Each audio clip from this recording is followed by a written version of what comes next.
하나님 말씀 본문은 아주 유명한 데살로니가전서 5장 16절부터 18절까지의 말씀입니다. 본문을 먼저 읽지요. 시작. 항상 기뻐하라. 쉬지 말고 기도하라. 범사에 감사하라. 이는 그리스도 예수 안에서 너희를 향하신 하나님의 뜻이니라. 아멘. 오늘 제목은 제가 그렇게 붙였습니다. 다 같이 시작. 추수감사절에 주신 하나님의 복음이라. 특별히 추수감사절에 우리에게 주신 복음이다. 이 내용은 먼저 하나님이 우리에게 약간 강압적인 표현을 쓰셨어요. 너희를 향하신 하나님의 뜻이라는 거예요. 첫째 제목은 그것입니다. 첫째는, 주제는 시작. 우리를 향하신 하나님의 뜻입니다. 여러분, 우리가 구원받은 하나님의 자녀로서 하나님의 뜻 앞에서는 무조건 아멘 또는 순종뿐이 없습니다.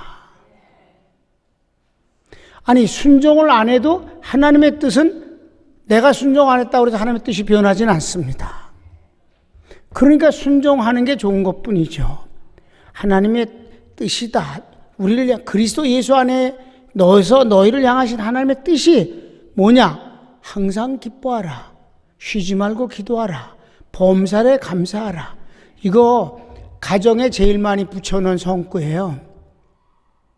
근데 깊이 있게 생각해 보면 이게 만만치 않은 말씀이거든요.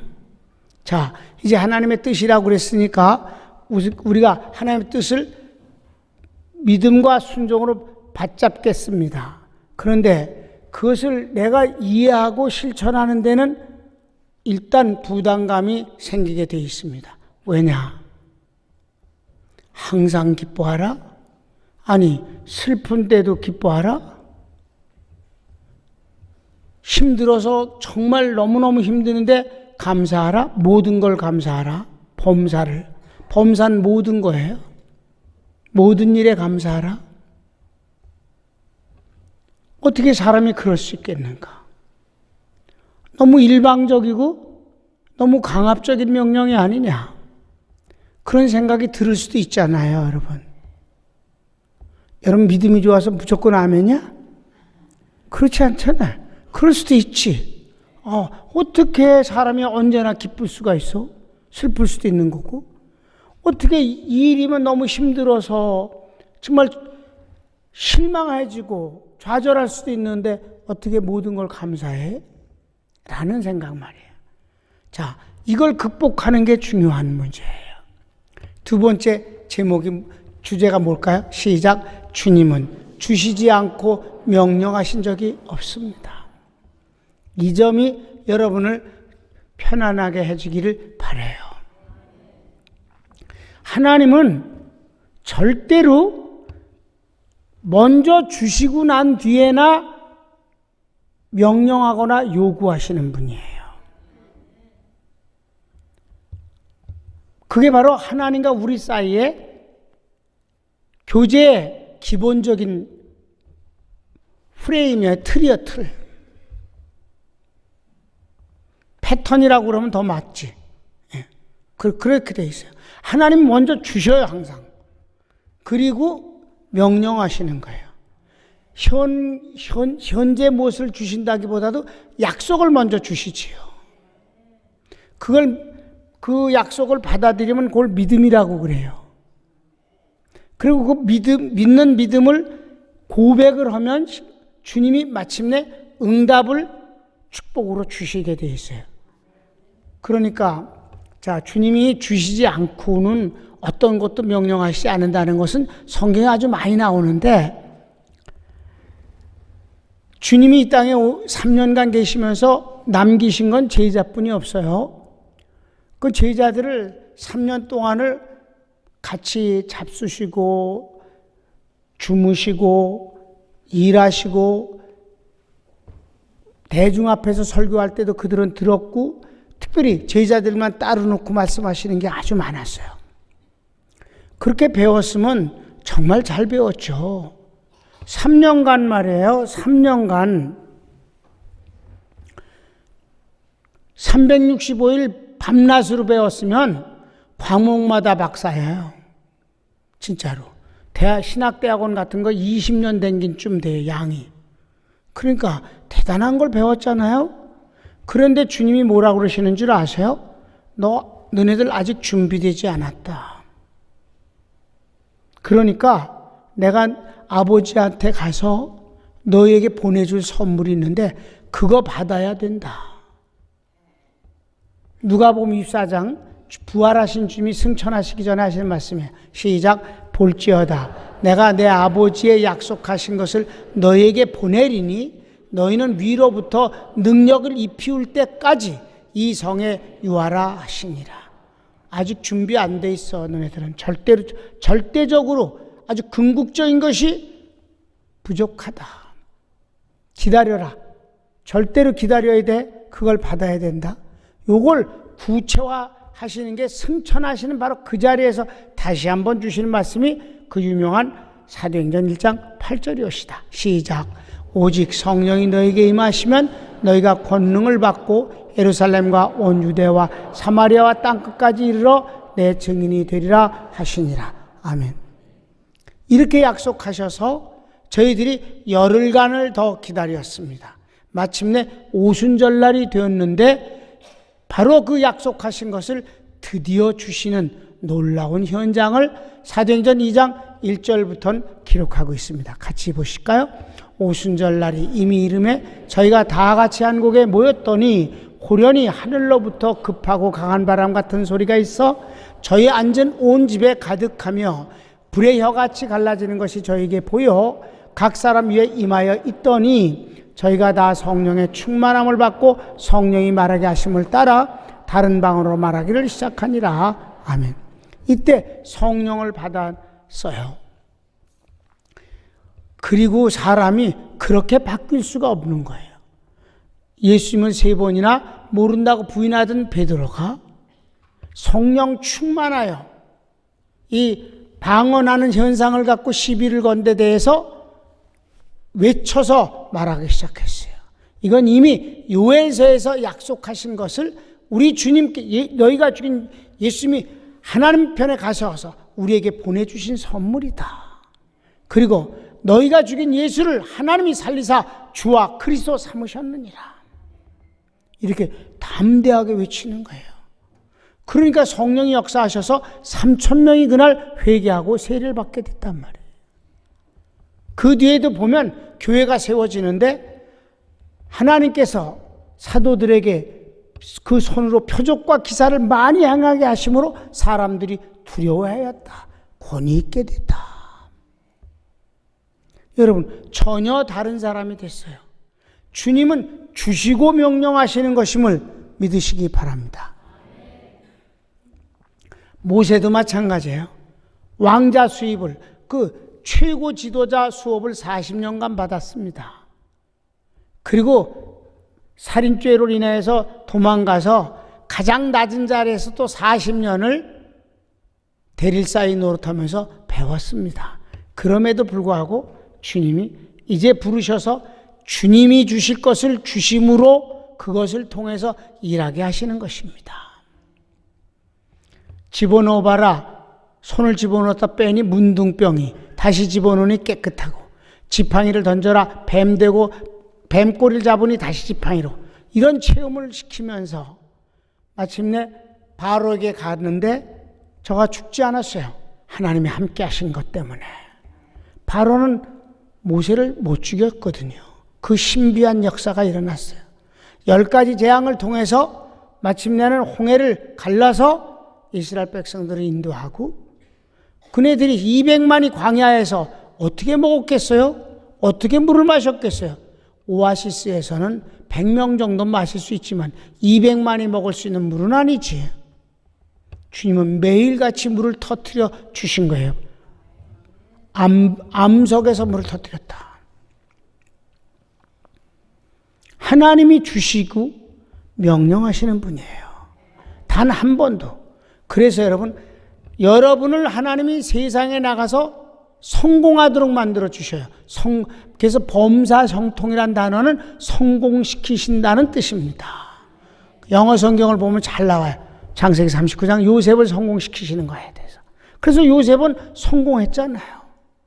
노예에서 가정총무로, 죄수에서 감옥소의 행정 모든 것을 책임지는 수반으로, 바로의 선생이 되어서 흉년과 풍년을 통해서 나라를 세계의 가장 갑부를 만들게 되고, 하나님은 성공시키시는 분이에요.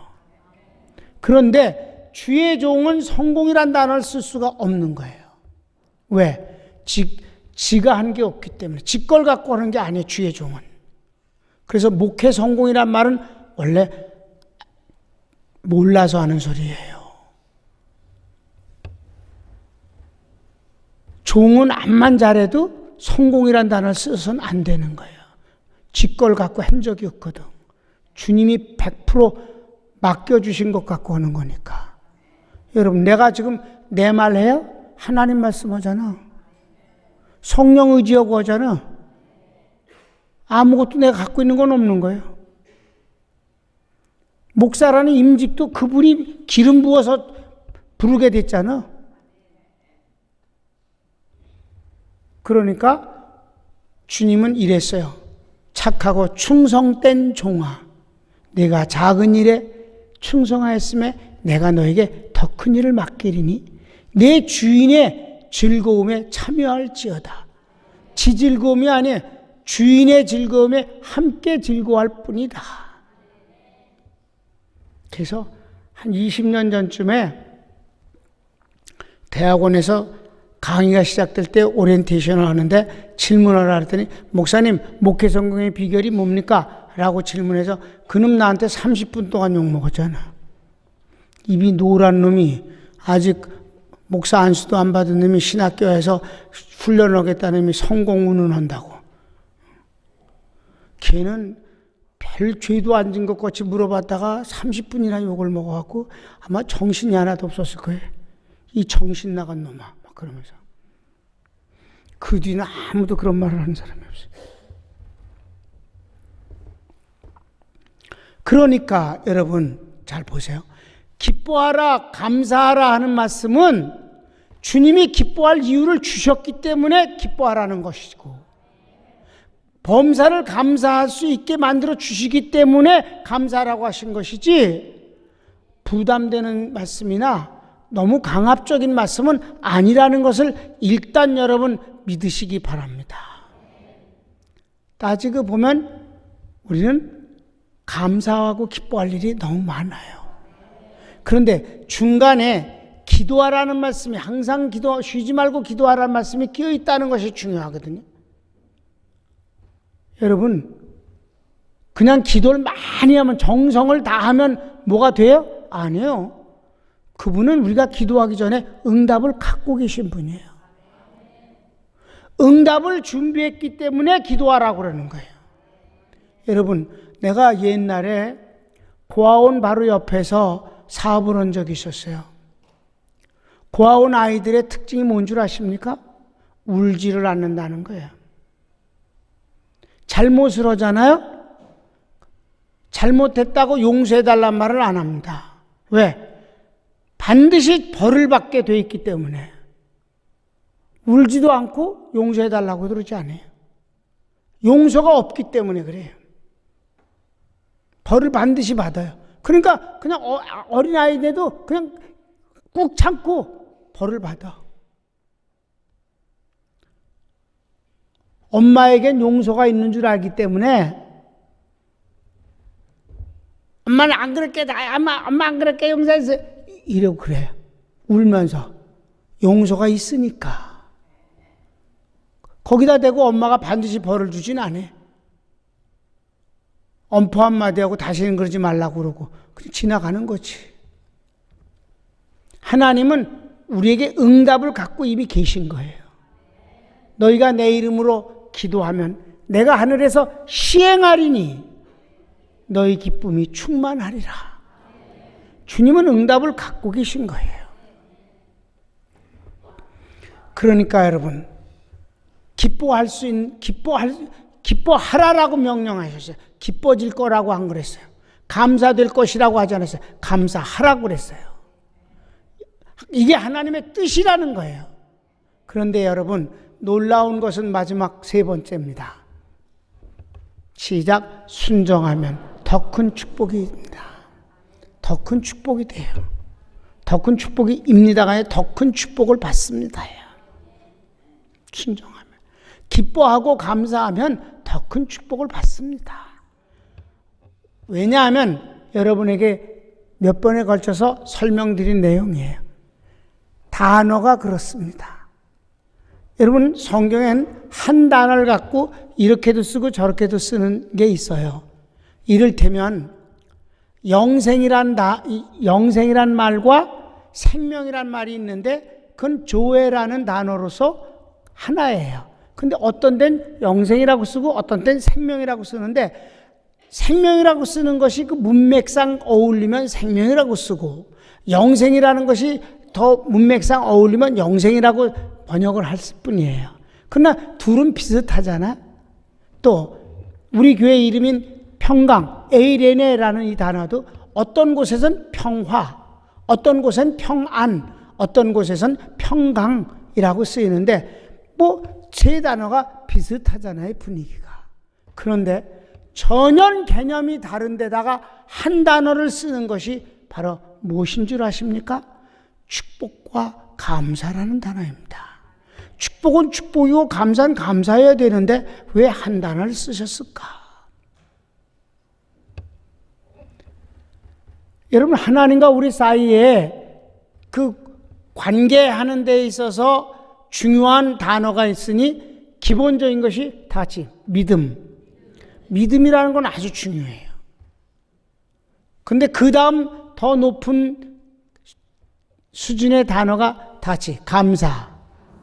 그 다음 제일 높은 게 사랑. 그렇습니다. 그러니까 따져봅시다. 주님을 믿지 않으면 관계가 시작되지 않아요. 그런데 있잖아요. 감사를 한다면 감사하는 그 부분에 대해서는 주님이 믿음을 요구하지 않으셔요. 왜? 감사 안에는 이미 믿음이 포함되어 있기 때문이옵시다. 어떤 부분에 하나님을 사랑하면 감사와 믿음은 요구되지 않아요. 사랑 안에는 감사도 들어있고 믿음도 들어있기 때문이옵시다. 그런데 이 감사가 양쪽에 연결되어지는 거예요. 믿음과 사랑 쪽으로. 마치 다리와 같습니다. 그러니까 감사합니다 라고 그랬을 때 하나님 편에서는 축복이라는 응답을 주실 수밖에 없게 되어 있기 때문에, 그래서 단어가 하나라는 것이에요. 여기에 또 놀라웠고 이상스러운 것이 있으니 헌금이라는 단어가 똑같은 단어를 쓰고 있다는 말이에요. 개념이 얼마나 다르냐고요. 감사, 축복, 헌금은 전혀 다른 단어를 써야 될 텐데도 하나를 쓰고 있다. 아주 재미있고 신기해. 나는 이거를 옛날에 신학교 다닐 때 이 단어를 발견하고 너무너무 좋아했어요. 자, 예수님이 쓰신 데를 한번 찾아보면은 예수님이 감사할 때도 이 단어를, 축복할 때도 이 단어를 쓰셨어요. 근데 요한복음에는 7가지의 기적이 나타나는데 그 7가지 기적 가운데서 2가지가 가장 큰 기적이라고 해서 오병이의 기적과 죽은 나사로를 살리심의 기적이 제일 커요. 먼저 나사로를 살리시는 장면을 오병이의 기적을, 그래, 저거부터 보자. 나사로를 살리시는 본을 볼까요? 시작. 돌을 옮겨 놓으니 예수께서 눈을 들어 우러러 보시고 가라사대 아버지여 내 말을 들으시는 것을 감사하나이다. 감사라 그랬어요. 유카리스토스의 사스라는 단어입니다. 명세. 감사합니다.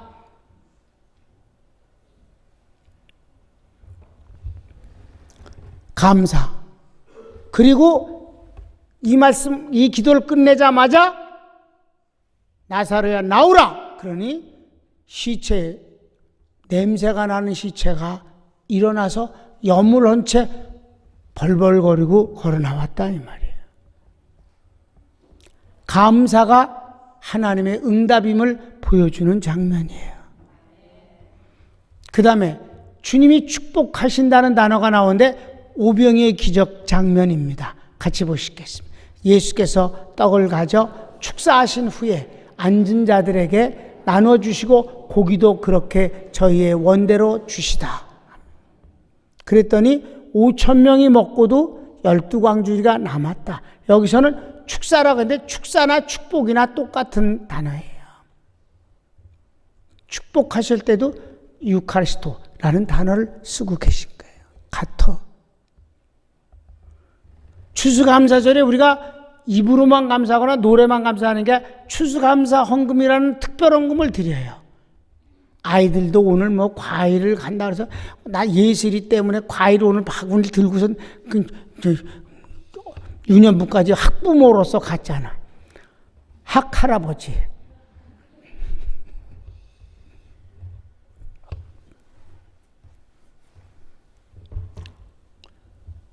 고린도후서 9장을 보면 여기 연보라고 나오는데 옛날엔 그게 헌금이에요. 시작. 이러므로 내가 이 형제들에게 먼저 너에게 가서 너희의 전에 약속한 연보를 미리 준비케 하도록 권면하는 것이 필요한 줄 생각하였노니 이렇게 준비하여야 참 연보답고 억지가 아니니라.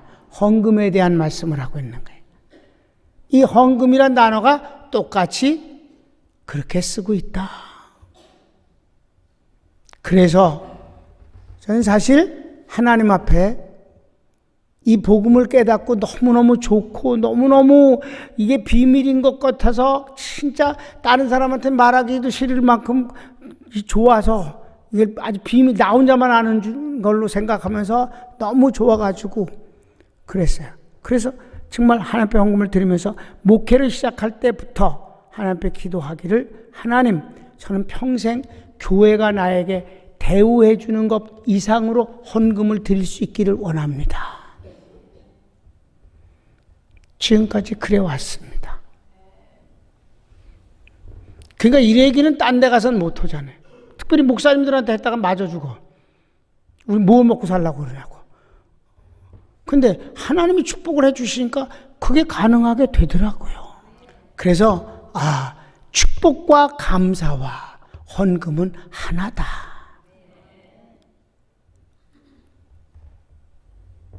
순종하면 더 큰 축복을 받습니다. 그러니까 항상 기뻐하라, 범사를 감사하라. 뭔가 부담스럽다 이거. 어떻게 그럴 수 있는가? 그랬더니 이게 하나님의 뜻이다. 하나님 뜻이 참으로 부담스럽고 힘듭니다. 그랬더니 알고 봤더니 첫 번째는 하나님은 주시지 않고 요구한 적이 없는 분이시다. 그러면 기쁨과 감사를 주시는 분이네요. 이제 편안해졌는데 한 발 더 나가서 순종하면 비교할 수 없는 축복을 받게 된다. 근데 여러분 내가 고백할 게 안 했어요. 여러분 담임 목사 믿음이 무지하게 좋은 것 같아도 잘 오다가 지금으로부터 아주 여러 해 전에 한 20년 전쯤인가 잘 기억은 안 나요. 그런데 한번 이렇게 제가 이제 이 절기연금이 있잖아요. 왜 처음에 뭐 있어요? 부활절 감사헌금, 또 성탄절 감사헌금, 뭐 이렇게 추수감사절 이렇게 드릴 때 그 추수감사헌금을 이제 제일 그 중에서 이제 절기 중에서 제일 많이 드리는데 감사가 너무 크니까. 그런데 절기연금을 이렇게 준비해서 드리는데 이런 생각이 나는 거예요. 오늘 절기연금을 많이 드리니까 오늘 저 일반적으로 매주 예배 때마다 드리던 감사헌금을 그럼 오늘 그냥 이걸로 대체할까 하는 생각이 나더라고요. 제가 주일날은 3번 예배를 설교를 할 때 3번을 다 감사헌금을 드려요. 10만 원씩 매번 수요일이고 금요일이고 예배 드릴 때 무조건 밖에 나가도 드려요. 그런데 그렇게 마음이 이렇게 슬쩍 지나가는 거예요. 딴 때 안 그랬는데 그 해에 어느 날인지 미쳤는지 하여튼 그 생각이 쓱 지나가는 거예요. 그래서 내가 그 생각이 딱 나자 스톱! 내 스스로에게 스톱! 그리고 내가 왜 이 생각을 하는가를 내 마음속을 분석했어요. 그랬더니 놀랍게도 인색함이었어요. 아깝다. 아니 아깝까지는 안 했지만 뭐 드렸으니까 이건 안 드려도 되지 않겠는가 하는 적당히 비비려고 하는 마음이에요. 그래서 그 절기헌금을 앞에다 이렇게 놓고 너무 그 헌금 보기가 부끄러워. 그래서 하나님 앞에 회개를 하는데, 여러분 진짜 회개할 때 울어야 회개야. 눈물 안 나거든 꼬집거려도 울어. 근데 내가 눈물을 흘리면서 하나님이 주신 축복은 우주보다 더 큰데, 제가 절기헌금을 드린다고 하면서 이 일반 감사헌금에 대해서 안 드릴까 하는 생각이, 이게 인색함에서 나온 걸 알았습니다. 이걸 어떻게 하면 좋겠습니까? 이런 걸 이놈을 어떻게 하면 되겠습니까? 이 잡놈을, 이 형편없는, 이 째째하고 인색한 이놈을 어떻게 하면 좋겠습니까? 라고 회개를 했어요. 이런 마음으로 드리는 이 절기헌금을 하나님이 어떻게 받으시겠는가? 너무 부끄럽다고 그러면서 기도하고, 그리고 이제 그냥 일반 헌금도 드렸죠. 오늘 그 헌금을 드리면서 또 일반 헌금을 이렇게 써서 이렇게 집어넣는데, 딴 때는 잊어먹고 생각이 안 나더니 오늘따라 그때 옛날 생각이 나더라고요. 왜 그러냐 하면은, 헌금을 같이 집어넣는데 우리 손녀하고 같이 넣었어요. 우리가 여기 8시 10분쯤에 도착했거든. 오늘 교회. 아니 7시 40분에 도착해서 진짜. 그러니까 일찍 왔으니까 할 게 없어갖고 이제 헌금을 넣는데, 너도 오늘 추수감사헌금 드려라. 그럼 오늘은 아주 1년을 되돌아보면서 아주 감사한 마음으로 드리는 거야. 넌 감사한 게 뭐 있니? 아주 많겠지만 거기 생각해봐. 그러니까 나는 없는 것 같아. 이 지랄하고 있어. 그래서 이년아, 하나님 앞에서 어디 네가 얼마나 많아? 하면서 막 얘기했더니, 알았어. 근데 왜 나한테 성질이야?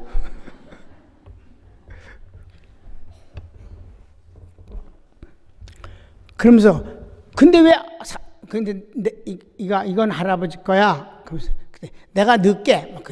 지가 왜 이렇게 많이 넣어? 난 조금 넣고. 너는 이 다음에 네가 벌어서 잘 넣어. 그런데 이제 거의 대화를 나누는데 그런 얘기가 나오는 거야. 이걸 다 내는 거야? 내가 좀 가지면 안 돼? 네 인연.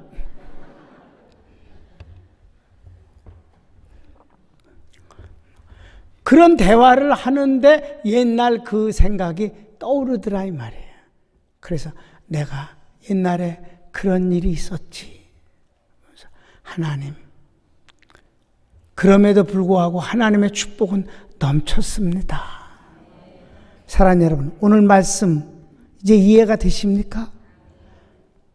항상 기뻐하고 범사를 감사하는 것이 무리한 하나님의 요구가 아니며 축복의 하나님의 뜻임을 알았습니까? 손을 모읍시다.